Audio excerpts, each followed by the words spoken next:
Good evening, guys. Welcome to Crossroads Fitness Q&A, and today I wanted to talk about creatine, what it is, the benefits, the possible negative side effects, and whether or not ultimately it's beneficial for training use. Creatine comes in a couple different forms.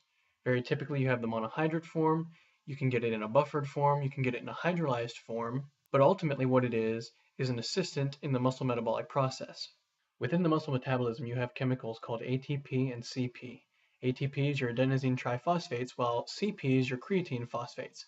These chemicals are responsible for the energy in the body, and they're what principally allow the muscles to contract. You can look at it this way. When you're in the middle of a set, whatever workout you're doing, let's just say, for example, in this case, bicep curls. You're curling those weights and you're trying to bring it up, and you get to a point where you really can't move your arms anymore. You have to take typically a 30 to 60-second break to allow yourself to recover.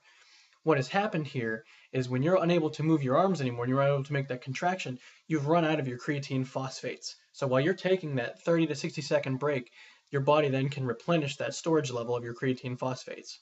And when that happens, then you're able to resume your set. After your break, you're able to resume and it's normal again. The science behind creatine supplementation is that by introducing creatine into your regimen, what can happen then is that adds extra creatine into your system, which can lengthen the time it takes for your body to deplete the creatine phosphate source. In short, you may be able to do a few extra repetitions, or you may be able to add 2 to 5 extra pounds, a little bit of extra weight, and in this way, it may increase your muscular endurance, thereby allowing you to gain extra muscle from the extra repetitions or the extra weight that you're able to accommodate. Taking these things into consideration, nothing in science has ever shown that taking more than 3 to 5 grams of creatine on a daily basis does anything to further promote gains or increases in your strength or aerobic or athletic performance in any way. Also, when it comes to cons within creatine supplementation, very few studies have been done or shown any kind of particularly outstanding negative effects of creatine in the long-term basis. The main thing is that creatine has been associated at times with muscle cramping in particular. Ultimately, it's your choice whether or not you decide to supplement with creatine. If you do have a couple different options. Of course, there's always the creatine monohydrate option.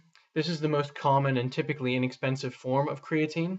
One of the biggest drawbacks that I see with this particular form is that you typically have to go through a loading phase with it, where for about 3 to 4 weeks you have to take 2 to 4 servings of it a day in order to get it fully built up in your system.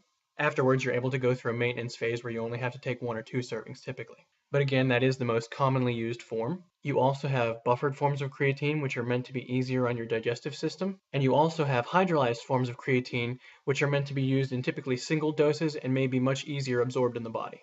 So just a quick question, guys. Do you supplement with any forms of creatine? And if you do, what kind do you supplement with? As always, guys, thank you so much for taking the time to watch this.